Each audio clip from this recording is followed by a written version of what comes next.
हसीन महोदय, मैं आभारी हूं वक्फ संशोधन बिल की बहस में भाग लेने का आपके ने अवसर दिया। मैं इस बिल का पुरजोर विरोध करते हुए कुछ जो इसके मुख्य बिंदु हैं उस पर चर्चा करना चाहता हूं। माननीय मंत्री जी जब ये बिल प्रस्तुत कर रहे थे तो इन्होंने कुछ विशेष बिंदुओं पर बल दिया। उन्हीं बिंदुओं पर मेरे सवाल केंद्रित हैं। इन्होंने कहा कि इस बिल के माध्यम से सरकार वक्फ की संपत्तियों का संरक्षित करना चाहती है। सवाल इस बात का है कि वक्फ की संपत्तियों को संरक्षित करने के उद्देश्य से इस संशोधन बिल की क्या जरूरत आ गई? आप वैसे भी वक्फ प्रॉपर्टी को संरक्षित करने के लिए उस दिशा में सहयोग कर सकते थे। अलग बिल बना करके आपने ये प्रयास किया और आपके मंत्री जी ने कहा कि इसके माध्यम से हम देश में जो अल्पसंख्यक बैकवर्ड तबका, पसमादा तबका के मुसलमान है, उसको अधिकार देना चाहते हैं,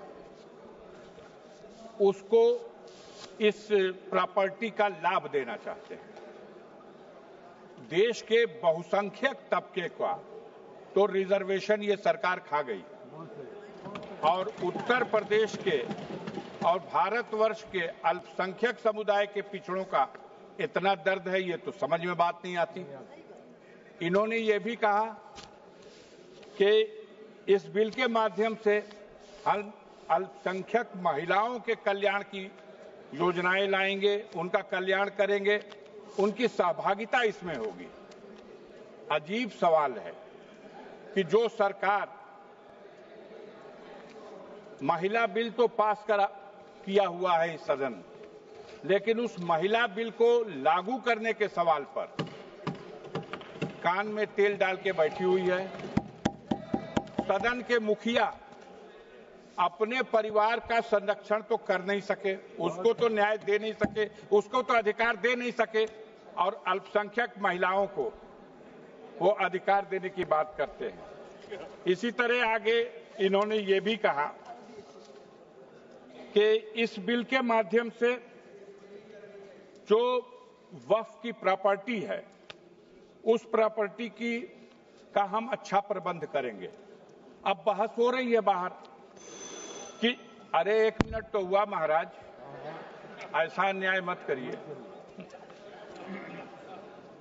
बाहर ये बहस चल रही है। हमसे लोगों ने पूछा कि राष्ट्रीय स्मारकों का तो ये संरक्षण कर नहीं पा रहे हैं।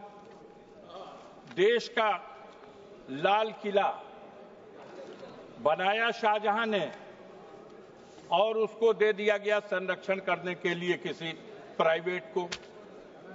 तो जो सरकार वक्फ की प्रॉपर्टियों की चिंता कर रही है उसकी कई वजहों में एक वजह यह भी आ रही है कि महाराष्ट्र में, बॉम्बे में जो सबसे ऊंची रिहायशी इमारत है, बताया जा रहा है कि वो इमारत एक ऐसी भूमि पर बनाई गई जो यतीम खाने की जमीन है।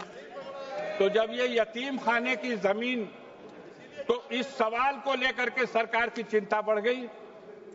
अभी माननीय गृह मंत्री जी जब जवाब दे रहे थे तो उन्होंने, उनके मुंह से निकल गया, एक बात बस यही कह के खत्म कर दूंगा।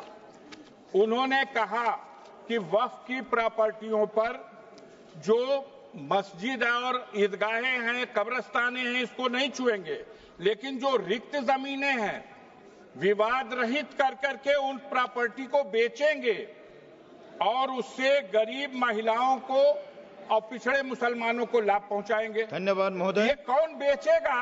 माननीय सदस्य श्री अमरिंदर सिंह ये तो वही नीति आ गई जो लोग कहते आए हैं सिंह जी कि बेचने और खरीदने का ही